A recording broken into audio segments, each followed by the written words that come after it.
Tim, kembali lagi di Depdagri Dewan Pandit Indonesia Dalam Negeri bareng gua Vaniko, dan hari ini kita akan mengupdate ya perkembangan sepak bola Indonesia baik dari timnas maupun liga. Tapi sebelum membahas itu semua, saya mewakili dari Jebret Tim ingin mengucapkan bela sungkawa atas kepergian salah satu legenda dari Persitara, yaitu Ahmad Jol Banaken Basoken. Semoga keluarga yang ditinggalkan diberi kekuatan dan diberi ketabahan. Dan almarhum sendiri pernah memperkuat Jebret Tarkam ya, bersama Tarkam FC ya, Jebret FC.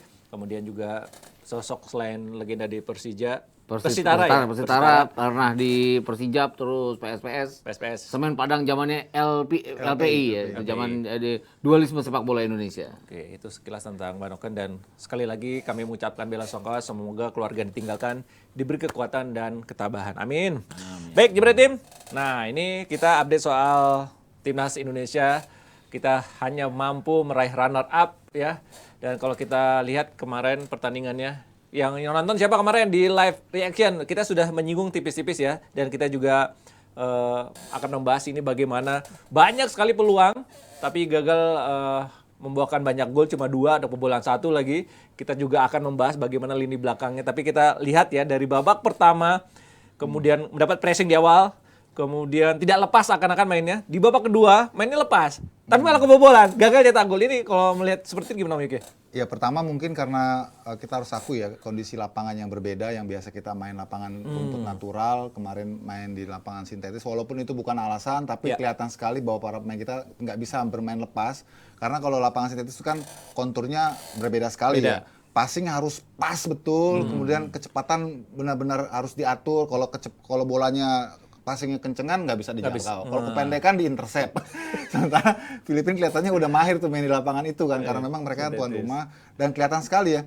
Itu kaki itu kayaknya lengket sama lapangan tuh. Kan ininya kan mereka jadi nggak lepas gitu. Dan itu juga sebenarnya kalau yang nggak biasa bisa rawan cedera juga itu. Banyak gerakan-gerakan pivot. Itu yang mungkin sedikit ya intro, tapi secara umum taktik sebetulnya STY ini sudah berusaha untuk mencoba semua pemain ya, artinya sudah dirotasi, dan kemarin kita lihat memang mereka inginnya sengaja menyerap para pemain Filipina biar mereka yang keluar menyerang, jadi agak bertahan, dan kita cukup berhasil sebenarnya babak pertama. Ya awal-awal ya, deg-degan juga tuh. Dua gol kan ya. Walaupun tidak maksimal. Kalau tadi kita amati bagaimana di media kan, coach STY marah betul dengan banyak sekali peluang-peluang yang disia-siakan ya. Yang paling ketara kan peluangnya Dendi, kemudian peluangnya Fahrudin, dan juga ada umpan yang harusnya bisa jadi gol ya, tapi Kambuaya malah jalan sendiri. Nah, itu kita singgung masalah ego nih, Mas Gita. Itu yang benar kata Om Yuki itu, ketika Kambuaya harusnya mengoper ke Spaso kan bisa menjadi gol ya? Bisa mungkin. Sebenarnya apa yang SPY takutkan tuh udah dari AFF tahun lalu ya. AFF tahun lalu kan masalahnya adalah dia nggak punya posisi nomor 9 yang memadai, striker yang memadai. Walaupun sekarang udah ada Spaso masuk, terus Dendi sudah ada juga, terus Sananta, Ramadan Sananta juga ada, di luar Dimas Derajat yang cedera ya. Tapi persoalannya adalah kadang-kadang bermain sendiri-sendiri. Bukan cuma lawan Filipina aja, kita nggak bisa killing the game juga waktu lawan Kamboja kan, sempat disamakan 1-1. Terus kalau umpannya Jordi Amat itu gambaran bahwa dia pernah main di Eropa banyak, itu center back yang bisa melakukan through ball dengan sangat baik. Itu malah Egy berantem dengan bolanya sendiri sehingga lepas. Terus satu lagi Edo Febriansyah, itu Edo dapat umpan juga balik lagi dari Jordi, tapi dia nggak cepat memberikan kepada Spaso, itu sampai Spaso marah itu, sehingga peluangnya sama dengan Ricky Kambuaya terlepas. Jadi ada 3 peluang lawan Kamboja, 2 peluang lawan Thailand. Terus 3 kemarin ya lawan Filipina, dan di luar Hansa Muyama yang di luar apapun kan kita menang lawan Brunei. Tapi sekarang orang-orang jadi balik menghitung, kalau itu jadi gol ke-8 kan setidaknya goal difference kita bisa di atasnya Thailand gitu. Tapi itu kan hanya berandai-andai ya. Mungkin aja Thailand dengan gol itu juga akan menciptakan gol ke-4 juga kemarin ya, mungkin aja. Tapi jelas bahwa dalam 4 pertandingan yang sudah kita jalankan, banyak sekali peluang yang seharusnya didapat. Lebih banyak yang didapat di lini depan dibandingkan dengan AFF tahun lalu, tapi disia-siakan. Banyak sekali ya. Ini sebenarnya untuk mengatasi hal ini bagaimana Om Yuki? Ego, kemudian pemain muda-muda kan sudah digabungkan dengan pemain senior. Iya, kalau udah di level senior seperti ini nggak ada lagi yang bisa diajarin kecuali dari pemainnya sendiri. Karena ini kan sudah mentalitas mereka, karakter mereka sudah terbentuk ya. Paling pelatih sebatas hanya terus mengingatkan, memotivasi, tapi di lapangan kembali kepada kematangan mereka ya, intelijensi mereka, kemudian teamwork mereka, bonding mereka, yang itu sulit pelatih manapun gitu loh. Dan ST kemarin kan komentarnya tuh cukup pedas ya. Maksudnya otokritik ke timnya sendiri bahwa dia udah sering ingatin gitu kan, harus kita banyak peluang, kalau nggak bikin gol ya percuma dan seterusnya. Terus juga ada himbauan pemain jangan main medsos ya kan. Iya. Dan itu juga ternyata ya tetap aja dilakukan juga, yang namanya udah senior gitu kan. Ya, nggak bisa jadi dibilangin juga ya. sulit Iya, gitu loh. Kecuali dari usia muda udah dikondisikan. Beda Nah, ceritanya. itu mungkin kita masih bisa banyak berharap. Kalau sekarang ya paling kembali lagi kita harus ingetin lagi, ataupun tim pelatih harus terus ingetin, karena kita harus natap ke depan ya fokusnya ya. Di semifinal kita nggak boleh miss lagi, nggak boleh lagi kesalahan-kesalahan yang sama diulangi gitu ya. Iya, betul. Oke. Apalagi lawan Vietnam, lu nggak bisa bikin gol langsung jadi hukuman berbalik tuh. Biasa gitu. Iya. Kenapa gitu? Kemarin kan contohnya lawan Thailand. Lawan Thailand itu kan kita apa ya? Terlepas ball position dikuasai Thailand, kita kan peluangnya lebih banyak, banyak, kita ya. betul. Kita ada 4 shot on target, hanya satu jadi gol, 3 peluang yang bahkan Aduh, Witan kalau itu ya. Asnawi aja ke atas ya boleh. Witan terutama ya itu Witan itu hilang. kan udah nggak ada gawang, Iya, nggak ada nggak gawang, nggak ada kiper. Ada tiang Witan. Ada tiang. Witan takut sama tiang. Jangan Witan sering latihannya nembak tiang. Jadi kayak gitu. Dan kalau lawan Brunei, lawan Filipina, lawan Kamboja kita nggak bisa killing the game, kita masih menang. Oke. Tapi lawan Thailand kita kan draw. Draw oke lah, itu di grup masih menguntungkan buat kita. Kalau di fase knockout draw itu kan ya itu tadi. Dan Thailand hanya punya 1 peluang loh. Kemarin kita bisa matiin Teres Sildanda, Adisak masuk juga nggak bisa banyak berbuat. Yes. Sayap kanan mereka juga nggak bisa banyak berbuat. Tapi jarang kan kita bisa mematikan Thailand kayak gitu. Tapi 1 error jadi 1 sama, dan di fase knockout error itu yang akan bikin kita nggak ke final jadinya. Kalau kita menyia-nyiakan peluang. Dan sayangnya juga Git, Niko, itu kita main udah lebih pemain ya. Iya. Dari sejak babak Iya, pertama. iya, Thailand kan di kartu merah kan. Betul. Ya, itu juga 10 Ini itu kayak jumlah pemain. main di kandang sendiri. Kita punya peluang gol cepet gagal dimanfaatin walaupun gawang udah kosong. Terus Thailand main dengan 10 orang sejak babak pertama. Kita nggak bisa juga menang gitu. Itu kesel juga sih. Bang. Walaupun memang ekspektasi mungkin draw itu ya. Iya, iya. Tapi kelihatannya gini. Harusnya bisa menang. Harusnya bisa menang. Dan Rahmat Irianto itu jauh di atas Teraton mainnya loh. Artinya dia potong bola bagus, dia kasih bola bagus, kerjasama dengan Mark Locke juga bagus. Teraton malah di babak kedua nggak bisa berbuat apa, malah dia handsball ya. Yes. Tapi begitu Rahmat Irianto keluar, justru Teraton Beda. yang bikin berantakan. Padahal mereka tetap dengan 10 pemain, kita dengan 11 pemain. Ini juga menjadi sorotan ketika golnya Thailand kan dari sisi kanan ya, Asnawi. Blunder dari situ awalnya. Iya, betul. Itu kalau kita lihat kemarin juga hampir melakukan yang sama ketika menghadapi Filipina. Iya, betul. Dan itu tadi error yang dihukum itu dengan di Piala Dunia kan juga banyak ya. Banyak, ya. Tim unggul 2 gol dihukum karena error pemain belakangnya, dan error itu kemarin kan Asnawi juga agak apa ya, dia melakukan pas kepada Fakhrudin juga tidak sampai ke Fakhrudin dan kaget sehingga langsung serangan balik dari Thailand yang cepat dan Itu bikin yang bahaya gol. itu. Iya, iya. Itu Banyak jadi gol sebenarnya ya. evaluasi. Nah, ini kemarin kita lihat lini belakang juga karena berhasil Filipina mencuri 1 gol ya. Ini ada 2 back di situ menghadapi 1. Harusnya kan ada pergerakan dari back lah untuk lompat lah membuang bola. Tapi kelihatannya kemarin tuh kayaknya melihat aja seperti itu. Gimana Miki? Emang si Rasmussen tinggi banget sih. Iya, iya. Tinggi banget tuh pemain keturunan Denmark ya. Terus apa juga yang disayangkan gak ada reaksi untuk melompat ataupun untuk men-challenge ya. Kan itu dari Rizky Ridho sama Fahrudin ya. Tapi mereka kayaknya terhipnotis ya. Umpannya juga pas bener timingnya itu. Ya itu lagi-lagi evaluasi, kita dua lawan satu aja nggak bisa menang gitu kan. Gimana coba kalau one on one gitu. Ya lagi-lagi ini koreksi untuk pertahanan bahwa mereka sepanjang pertandingan terutama 10 menit terakhir ya, itu kan fase-fase yang sangat krusial di mana konsentrasi pemain, ya, udah capek gitu ya, konsentrasi. Jadi mereka harus benar-benar selalu waspada sepanjang 90 menit. Oke.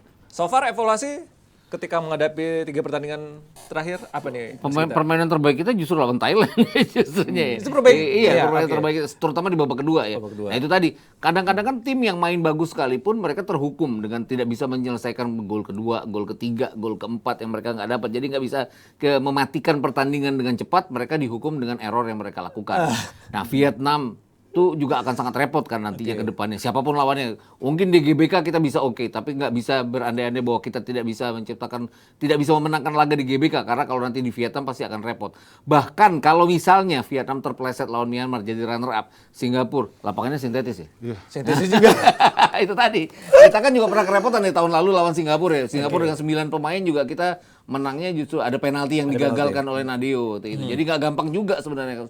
Semua orang mengharapkan, aduh lawannya berat Vietnam, Singapura pun ya akan berat juga. Mungkin menurut gue sih nggak ada cara lain, kita harus menang mutlak lawan Vietnam dengan gol banyak di leg pertama. Itu kunci.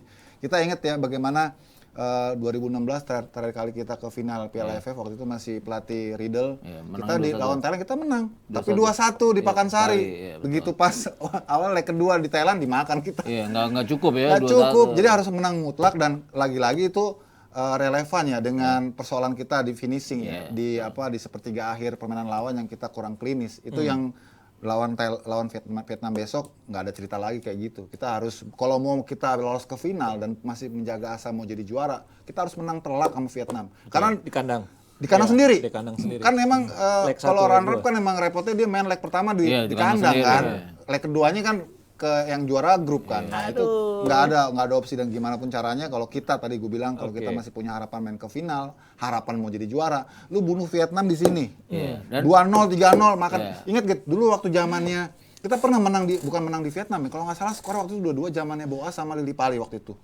Jadi kita bisa Oh, 3-0 kan waktu itu ya? kalahkan Vietnam Ya. itu di sana gitu. Iya, Bos Salosa itu. Bukan skornya 2-2 kalau nggak salah. Tapi kita menang agregat. Artinya kita punya pengalaman, kita bisa lewatin Vietnam di kandang mereka. Oke. Gitu. Dan yang- ada dan- Ferdinand juga. Dan nggak ada alasan sebenarnya kenapa? Karena peluang yang kita ciptakan tuh banyak. Kita creating chances lah seenggak-enggaknya ya. Bahkan seorang center back pun bisa creating chances. Bukan cuma Jordi. Ke Fakhrudin kan di pertandingan lawan Kamboja dia juga bikin umpan terobosan yang nggak bisa dimanfaatkan oleh rekan-rekannya. Artinya semuanya udah melakukannya tapi finishingnya itu di sepertiga lapangan lawan yang kayak kemarin. Sebenarnya kan tinggal disodorin aja sama Kambuaya ya. Spaso. Kalau nggak gol itu salahnya Spaso. Tapi ini kan jadinya kenapa harus dia yang bawa sedangkan dia dikawal oleh pemain. Dan posisinya 2 lawan 1. Dua lawan satu, dan harusnya Spaso dioper. udah membiarkan dirinya tidak offside itu kan. Dia nunggu. Iya, mudah-mudahan nggak jadi berantem di ruang ganti Kita atau memang selanjutnya. kita akui ya gitu ya. Sebetulnya ini kan pemain-pemain utamanya nggak banyak berubah dari Piala Iya, kemarin betul. ya, termasuk Kambuaya juga Irian. Harusnya dapet ya chemistry Iya, dan itu. kalau gue lihat sih memang Kambuaya nggak secemerlang waktu AFF kemarin. Iya, Mungkin betul. agak sedikit drop. Irianto yang masih bagus itu Iya, ya. Irianto yang masih agak stabil. Dan sekarang sebetulnya kita punya nilai plusnya karena udah ada Jordi Amat, ya, udah ada Maklok ya. Oke. Yang harusnya kita secara kualitas lebih menggigit ya. Dan lini belakang juga ya. Contoh lawan Thailand kita kan gol nggak perlu itu kan. Nah. Kemarin juga lawan Filipina. Filipina juga gol nggak perlu itu. Justru Filipina itu kan yang berbahaya di babak pertama. Di babak kedua malah nggak bisa Nggak bisa apa-apa, apa-apa. tapi terus ada gol yang datang kayak gitu. Gol dari Eh. tapi ya melalui proses ya. Ya, tapi itu emang gol itu ya, emang tinggi ya. Cantik emang gitu suka. golnya. Tapi kalau kita lihat proses lini depan sendiri kan seperti banyak yang bilang ini kayak lini depan Indonesia kayak Darwin Nunes gitu. Susah nyetak gol. Han Samuel dari situ tendangannya vertikal ke atas tinggal nyepakin di depan. Belum lagi yang kesempatan-kesempatan kayak Spaso, Dendi, Kambuaya. Ini memang masih bisa kan untuk dipoles seperti itu. Udah dipoles lagi udah nggak mungkin ya. Karena dipoles lu bahasanya kan, dipoles kan perlu waktu lah, perlu waktu gitu. Diasah dikit lah gitu. Dicoba yang lain, mungkin ada Ramadan nah. Sananta ya. Maksud gue kalau udah mentok ya Ramadan Sananta aja masukin. Kayak waktu lawan Brunei, pressure-nya kan nggak tinggi tapi lawan Brunei. Masih coba ya? Dia masuk sesudah kedudukan 4-0 ya. Itu kan memudahkan buat seorang striker muda. Oke. Nah, tapi kan dia udah punya pengalaman sekarang setidaknya. Ya kenapa nggak dicoba? Karena kalau ngelihat mainnya kan dia sebenarnya orang yang nggak terlalu stylish. Dia di depannya Dia pokoknya pekerja nabrak-nabrak juga, gitu kan. pekerja. Nah, itu yang penting. Nah ini penting ya.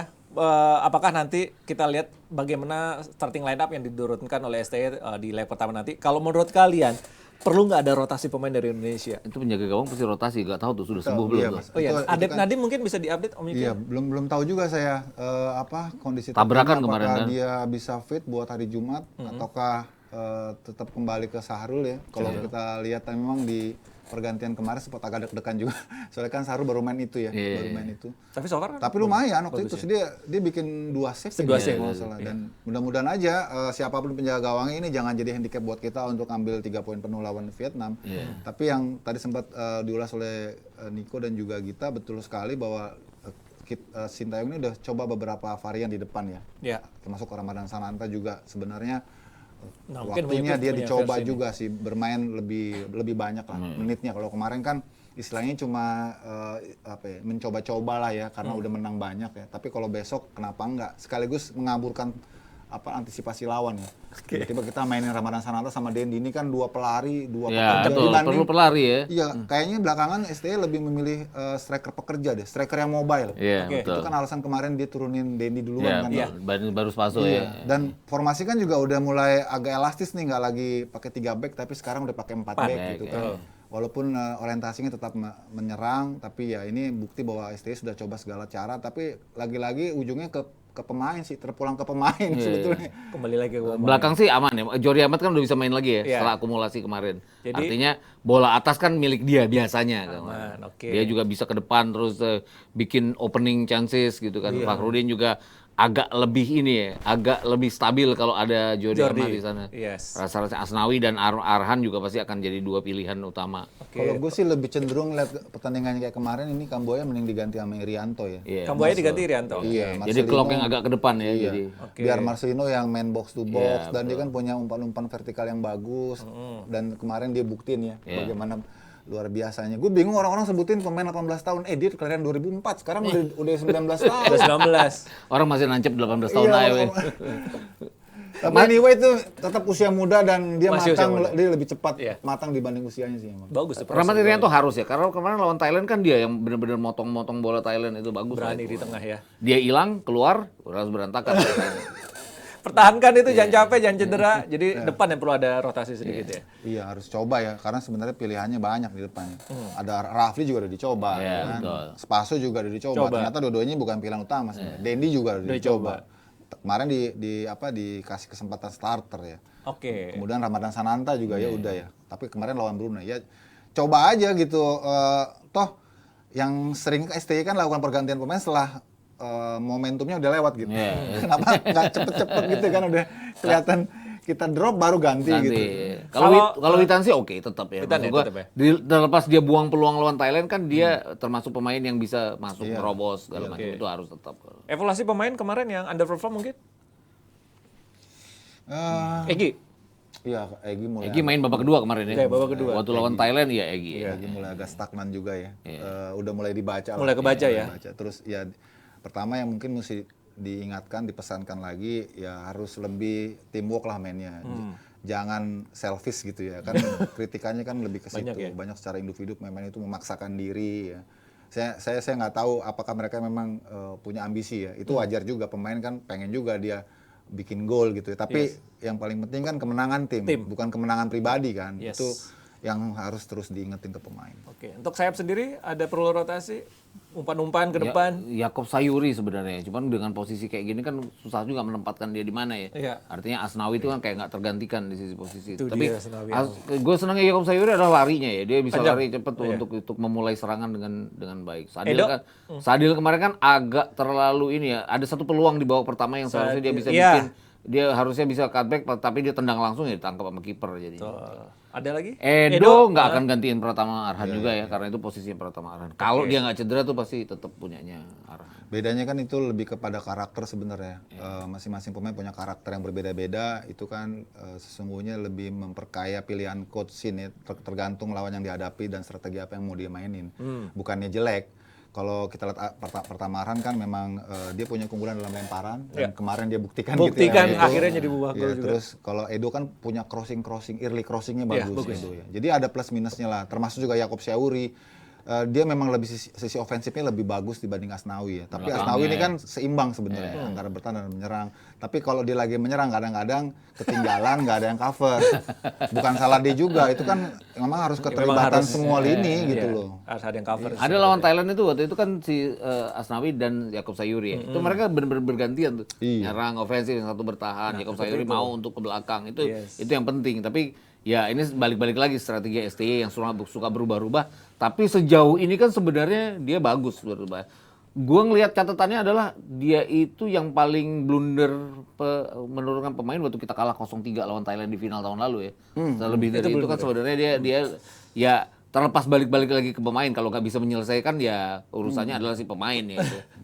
Oke, ini sambil menunggu nanti malam ada Pertandingan antara itu ya Vietnam lawan Myanmar ya. Masih ada 9:30 tuh ya mainnya masih ya. Ya, itu di grup sebelah juga kita Masih ngintip nih. ngomongin seolah-olah kayak Vietnam bakal ya. ketemu Vietnam seolah-olah ya. Tapi ini bisa Masih ada aja kesempatan bisa ketemu aja Singapura kejutan juga. loh. Iya, Misalnya kalau Myanmar bisa tahan Vietnam, terus Singapura atau Malaysia menang ya, Singapura yang menang, ntar Singapura malah yang juara grup. Iya, Malaysia malah bisa juara grup juga tuh kalau mereka Mainnya menang. di Malaysia gitu. Iya, mainnya di Malaysia. Iya. Di Malaysia Iya. kalau menang terus Vietnam Juara ketahan grup, imbang 9 Malaysia. poin. Iya. Jadi masih ada kemungkinan ya antara Iya. Vietnam, Singapura, Malaysia. Iya. Ironis kan Malaysia yang kalah 0-3 sama Vietnam jadi juara grup. Nah, Vietnam rata-rata.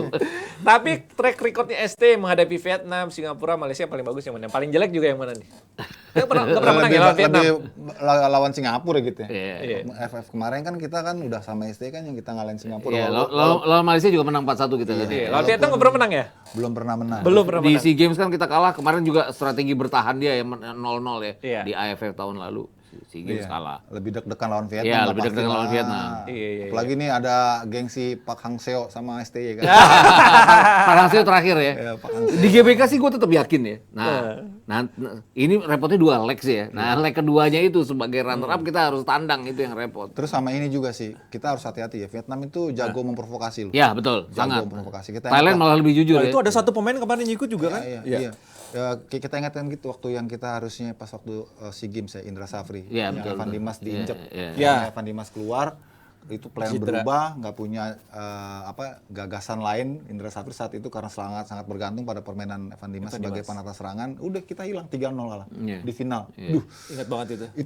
itulah namanya sepak bola turnamen ya. Iya. Itu benar-benar perang ya. Ya, Strategi. medianya juga ikut ya. Iya. Saya lupa tuh pemainnya siapa, apa pemain itu yang perlu diwaspadai. Om? Iya, dan ini pengalaman lagi-lagi ya bahwa kita kalau udah turnamen gini, udah istilahnya ini kan on off gitu ya, nggak boleh miss, terus harus pinter ngelola emosi, karena lawan itu dan Vietnam ini udah punya pengalaman gitu loh. Dan gue ngeliatnya gini, lawan Thailand itu kan kemarin bahkan Madam Pang dengan pemainnya katanya dilemparin batu, dia kan tidak melakukan provokasi balik, dia tetap dia bilang bahwa Tenang aja kan? kalau nanti datang ke kita akan sambut dengan baik, dia bilang gitu.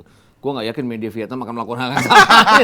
Ini jadi mainannya media Vietnam kalau terjadi, makanya supporter juga harus hati-hati gitu loh, jangan sampai menjadikan ini senjatanya. Iya, jangan lagi nanti diulangin lagi. Iya, Begitu diulangin pas Vietnam lagi. datang ke sini ditimpukin lagi. Iya, itu dibalas sama Vietnam itu pasti.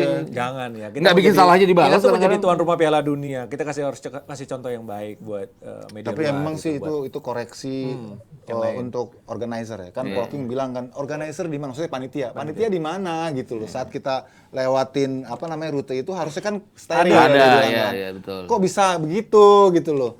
Itu kan malu ya. Saya juga banget. malu lihat Malu, itu malu, sudah iya. ya. Itu bisa Akhirnya begitu gini sih. kan orang berpikir ya pantas aja Norak kejadian kanjuruan kayak begitu ya. Lu tamu aja nggak bisa lu jagain gitu Di ya. dalam stadion juga masih ada seperti itu. Nah, naik speaker sampai viral itu gimana itu supporter? Aku udah ditegur, masih aja begitu. Ya udahlah, belum dewasa berarti. Perlu pendewasaan lagi ya supporter Indonesia. Tapi yang jelas Vietnam jadi urutan teratas untuk dihindari ya. Iya, iya harusnya iya. Karena dari historis ya. Iya. Kalau Singapura, walaupun selain lapangannya Om Yuki, permainannya so far kan mulai Harusnya kita peningkatan. bisa sih. Harusnya kita bisa lah ya. Bisa ya. Karena sebetulnya secara kualitas pemain kita nggak kalah dari semua kontestan yang ada. Bahkan boleh dibilang lebih baik. Bandingin sekarang Thailand berbeda sama Thailand yang sebelumnya. Iya, Ini betul. Thailand udah rontok separuh nih timnya Udah nih. hilang. Iya, Vietnam pun juga. Ada ngototan juga Iya, Thailand iya. kan. Tinggal kita rasa lapar aja gitu sama mentalitas dalam bertanding. Lawan kita itu dari dulu kan selalu kalau AFF tuh ngomonginnya selisih gol. Kita menang harus menang banyak, menang segini, menang Udah segitu. nggak sih, Udah nggak relevan, penting. ya. Yang perlu kita menang itu lawan musuh bebuyutan kita Vietnam, Thailand. Udah. Jadi Malaysia bukan musuh bebuyutan sekarang ya? Enggak sih sekarang. Enggak ya? Cakep. jadi maksudnya gini, maksudnya UK itu adalah yang penting itu 3 poin lawan siapapun. Yes, Itu yang setuju. penting. Nggak penting Iya, lagi. nggak Nggak penting penting lagi kita jumlah menang gol. sama Brunei 8-0, 9-0 tapi terus ketahan imbang gitu. Oke. Jadi ya lebih baik Singapura lah ya daripada Vietnam. Harusnya sih iya ya. Siapapun ya. Iya, orang kemarin kita lawan Curacao aja kita menang 2 kali ya. Masa kita nggak bisa? Sekarang gini deh kayak waktu kemarin ya lawan Filipina. Peringkat Filipina lebih tinggi dari kita. Iya. Itu Filipina yang dulu. Iya. Filipina jadi nggak bisa jadi rujukan tuh. Angka itu memang nggak bisa jadi. Itu Filipina 2018 ya. Iya. Masih efeknya sampai sekarang mereka lebih Karena tinggi. Filipina pemain-pemain muda semua. Bisa. Siapapun lawan Indonesia, kita tidak gentar ya. Mau lawan Vietnam, mau lawan Singapura, mau lawan Malaysia. Karena STS sudah merekam berbagai rotasi pemain, formasi berbeda. Ini menjadi kejutan ya. Mudah-mudahan, Kejutan ya. mudah-mudahan. Membingungkan pemain lawan. Tapi yang jelas lebih baik lawan Singapura. Oke. Semangat! Siapa kita? Indonesia! Oke, itu dia pembahasan AFF. Sekarang kita balik ke Liga. Waduh. Waduh, ini seru nih Liga ya. Masih hangat banget ini. Pelatih Dewa United Diganti juga bukan kaleng-kaleng nih. Betul. CV-nya mentereng banget nih. Gimana Mas Gita? Siapa tuh gitu namanya? Siapa sih si Olde? Naikin dong posternya Rick Ring. dong. Yan Jan Olde, Rick Ring. Namanya susah soalnya. John Olde. Kalau itu Ajax Youth itu dari 95. Ajax itu kan juara Liga Champions tahun 95. Ngalahin Juventus ya waktu itu adu penalti. kenceng dong. Sorry. Sorry, kebalik gue. Dia ngalahin Milan tahun 94. Tahun 95 95 tuh dia ngalahin Milan, 96 dia kalah sama Juventus dia adu penalti. Tapi dari awal inilah dia terus udah masuk Jan Olde Rickering ini masuk ke dalam Ajax Youth, dia juga yang dianggap melahirkan Nigel de Jong, terus Wesley Sneijder dan yang lain-lain yang menjadi cikal bakal Ajax tahun itu. Terus kepelatihannya kan sampai ke Genk di Belgia, terus asisten pelatih FC Porto mentereng lah ya. Timnya Galatasaray ada Heerenveen dan terakhir nyangkut ke sini. Tapi mungkin adalah repotnya sekarang ini dia tidak bisa ini kan di awal dia kedatangannya dia mau nggak bisa beli pemain ya karena pemainnya udah terbentuk di sini dan Dewa United itu ada di urutan ke-16 ya kalau nggak salah. Ini yang mungkin agak repot dengan jadi kerja keras dia bukan kayak Luis Milla yang harus membawa Persib dari papan tengah ke papan atas. Dan udah berhasil.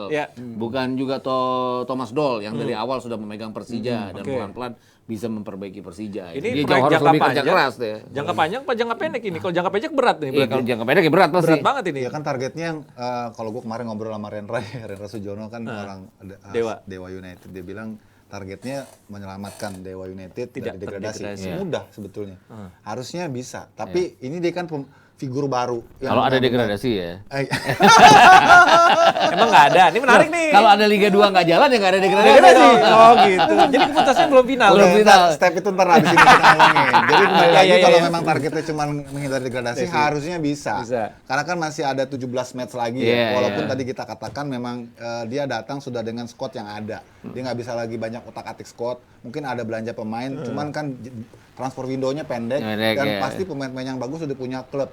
Tapi yang penting menurut gua harus ada perubahan di pemain asingnya. Ya, betul. Itu juga yang menjadi concern-nya Dewa United. Kenapa mereka sampai terpuruk di putaran pertama? Karena pemain asing bukannya jelek, tapi kurang kualitasnya kurang lah untuk bisa ngegendong pemain lokal. Kan kita harus akui bahwa Liga Indonesia ini kan pemain asing itu penting banget karena perannya tuh mungkin 50-60% gitu. Kalau kualitas pemain asing itu kelas 1 itu bisa ngegendong keseluruhan tim. Kayak Persija ya, pemain asing itu kan kelas 1 semua. Bisa ngegendong tim itu gitu loh. Nah, Dewa itu kemarin pemain asing itu nggak bisa ngegendong gitu. Bukannya jelek, tapi untuk kualitas dia bisa ngangkat sampai ke atas itu kurang gitu. Jadi itu yang menurut gue paling urgent harus dilakukan oleh Dewa, itu mengganti pemain asingnya. Mengganti ya? Bukan memarkir ya? Ya nggak bisa, harus copot. Karena dia 35 pemainnya udah full, dia harus copot ya? Dan dia kan punya kesempatan itu karena kan ada masa transfer ya untuk fase kedua. Dan dia punya alasan buat itu karena tidak ada prestasi sepanjang putaran pertama. Dan harus dilakukan. Kenapa? Karena mereka harus harus lompat untuk keluar dari zona degradasi. Kemarin kan pada saat Liga dimulai lagi dengan sistem bubble itu kan 6 pertandingan ya. Mereka kan termasuk yang paling jelek itu Dewa United kalau nggak salah punya dapat 3 poin atau 4 poin mereka cuma dapat. Kurang Kalau bisa sambil jalan nih tolong browsing tuh JDT striker nomor 9 itu yang lagi dilirik sama Dewa. Dari Brazil. Sampai dia bilang dia lepas sama JDT. Ya dia bilang ditanyain kan itunya si Teles agennya. Berapa harganya? Mahal banget. Kita beli katanya gitu. Jadi pemilik Dewa itu udah marah gitu loh dengan manajemen ataupun juga pengelolaan di putaran pertama ini yang menurut dia gagal banget. Karena sebenarnya kalau dari sisi uang nggak kendala dia. Orang sekarang dia bangun camp di itu kok Megamendung. Kapan-kapan main ke sana deh. Gila itu. Bagus ya. Luar biasa, dia punya lapangan sendiri, dia punya kabin ataupun juga hotel sendiri, ada auditorium. Jadi emang dia buat itu tuh buat pembinaan. Bagus kan? Kan kalau tim-tim yang kayak gini degradasi sayang. Iya, sayang banget. Makanya ininya bosnya ini pengen banget gimana caranya kita harus bertahan gitu. Karena dia udah punya long term project gitu loh. Sekalian aja Jordi Amat dari JDT ambil udah orang Indonesia tuh. Ini tadi nomor 9 dari JDT. Bergson da Silva. Top scorernya sekarang di JDT. Waduh, ini cakep. Itu yang lagi dicoba dideketin ya. Karena kan Malaysia kebetulan udah selesai kompetisinya. Dia baru mulai lagi Maret. Kan masa tunggu ini bisa aja kan. Dia pinjam gitu kan. Atau gimana cara mekanismenya biar bisa gabung. Bisa main ke sini dulu gitu loh sambil nunggu. Kan dengan begitu level competitiveness di pemain itu terjaga. Sekarang pun juga kalau datengin pemain-pemain dari Liga Malaysia, ini bagus. Karena mereka masih dalam suasana kompetisi, baru selesai. Jadi belum, kan sebagian kita ngambil pemain asing dari luar tuh yang udah off lama gitu kan. Akhirnya di sini harus building Adaptasi lagi fitnessnya segala macam. Ini dari Malaysia nih baru selesai Liga Supernya dan level liganya kan di atas kita. Betul. Dan Rick Ring kan mau nggak mau harus beli ya. Nggak Iya. bisa dia membina. Kayak di Ajax dia kan punya waktu 7 Nah, tahun. dia kan terakhir-terakhir memoles Waktu 5 pemain muda. tahun buat membina. Makanya dia bisa melahirkan pemain-pemain kayak top. Sneijder, Nigel de Jong. Di sini kan nggak bisa. Apalagi kalau cuma sampai akhir musim kompetisi. Ya mau nggak butuh mau dia harus instan. beli. Dan dengan keuangan yang dimiliki Dewa United, dia bisa. Harusnya sih bisa ya, beli ya. Yang nilai positifnya lagi Gita dan juga Niko dengan kehadiran pelatih baru Dewa ini yang berlabel Belanda. luar biasa lah ya.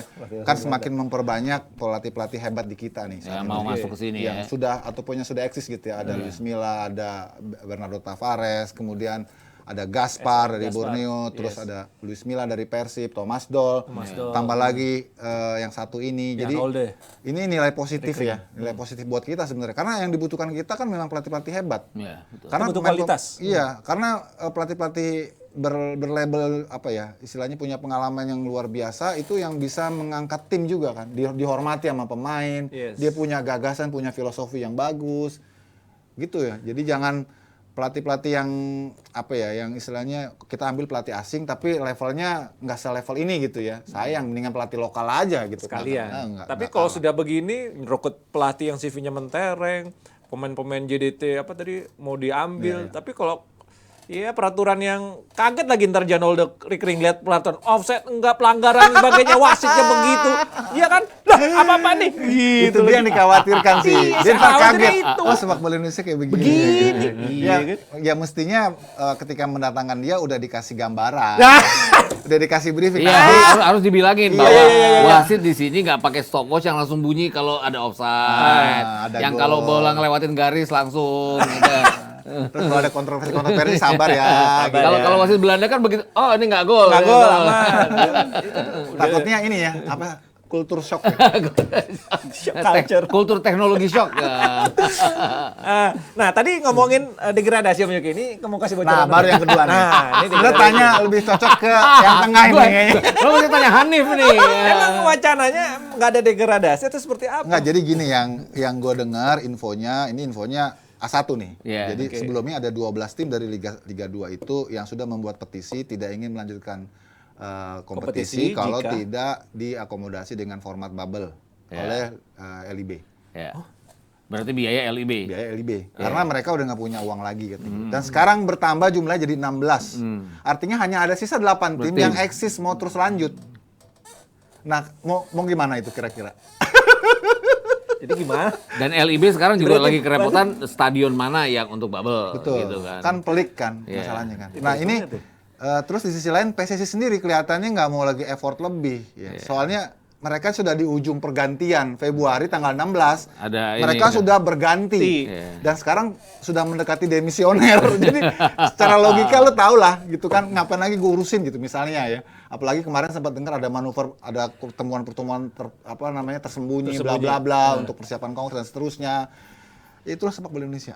Jadi baiknya gimana Mas Gita? Kalau gue lihat nih dia beberapa pelatih, mungkin pelatih dari 8 klub itu yang optimis pasti akan lanjut. Karena dia posisi peluang untuk naik Iya, terbuka. tinggi. Kan beda, Kalau kan yang di bawah kan kepentingan. biarin Nah, aja iya. gue deh Tapi, kalau kepentingan nih pasti. balik lagi, ini kan akan biaya yang sangat mahal buat klub karena mereka akan bermain home and away. Home and away itu kemarin aja mereka baru 7 week ya, baru 7 kali main. Mereka masih akan main panjang lagi, belum nanti terus masuk 8 besar, masuk 4 besar, masuk putaran final dan segala macamnya itu. Ya mau nggak mau mereka mengharapkan yang namanya sistem bubble. Tapi LIB sendiri, bubble juga pilihan stadion ini kan tipis. Karena beberapa stadion kan mulai Februari nggak boleh sama FIFA ya. Ya. Ya, termasuk Sriwijaya. Betul. Sriwijaya yang akan menjadi andalan buat bubble-nya Liga 2 pasti kan. Oke.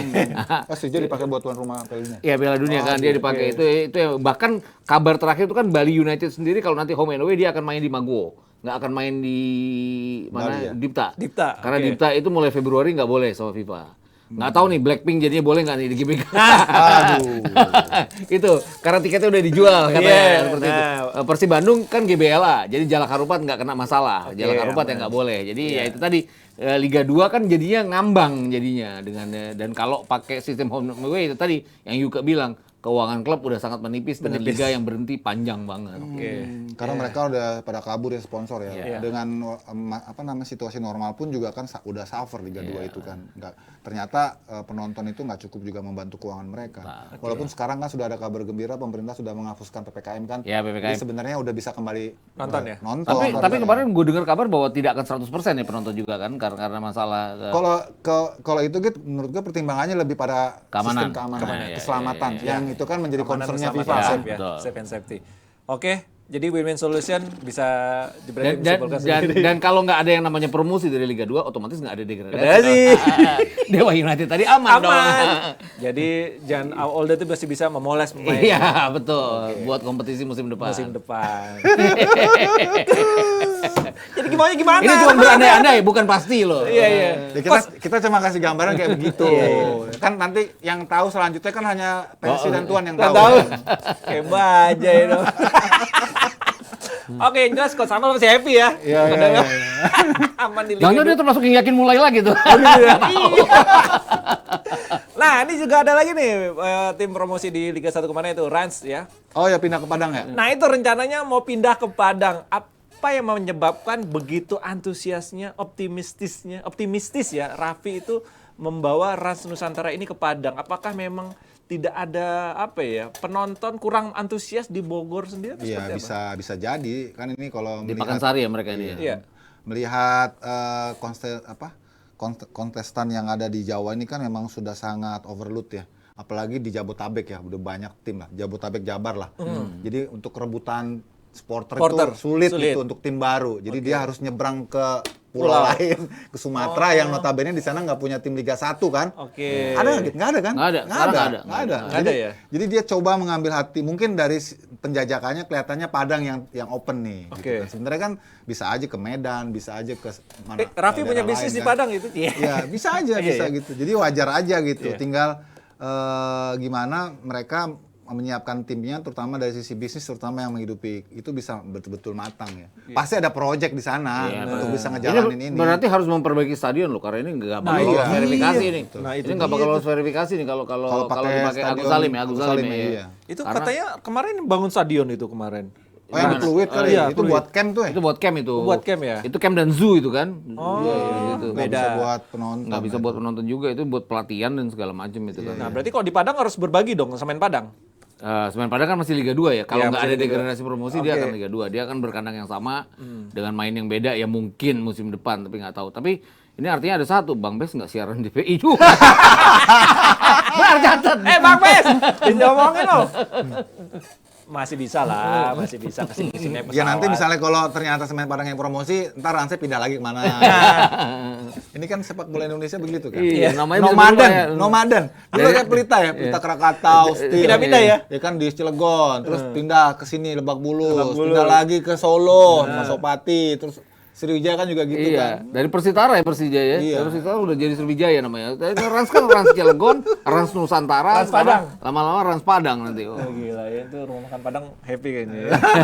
Banyak gitu ya cabangnya. Jadi ini sesuatu yang positif lah ya sebenarnya ya bagi Raffi. Iya harusnya Rans, iya. ya, Dia ada di sebuah tempat yang memang antusias sepak bolanya tinggi. Tinggi. Ya. Dan belum ada klub Liga 1. Udah 2 musim ya mereka nggak ada. Iya, Sejak zaman pandemi kan nggak ada Liga 1 di sana. Gitu. Termasuk di Medan juga gitu ya. Iya, Medan juga. Medan terakhir. Gimana? Sriwijaya juga hilang kan. Kantung-kantung sepak bola pada itu. Jebret tim yang dari Padang dengan hadirnya Rans Nusantara Padang pasti sambutannya oke atau mungkin ada tanggapan lain? Monggo komen di bawah ya. Terima kasih Om Yuki, terima kasih Mas Gita. Sama-sama, Niko. Atas komentarnya pada hari ini dan jangan lupa Jebret Tim untuk menyaksikan Dep Dagri dan program-program lainnya dari Jebret Tim di tayangan berikutnya. Oke, sampai ketemu, sehat selalu, bye-bye.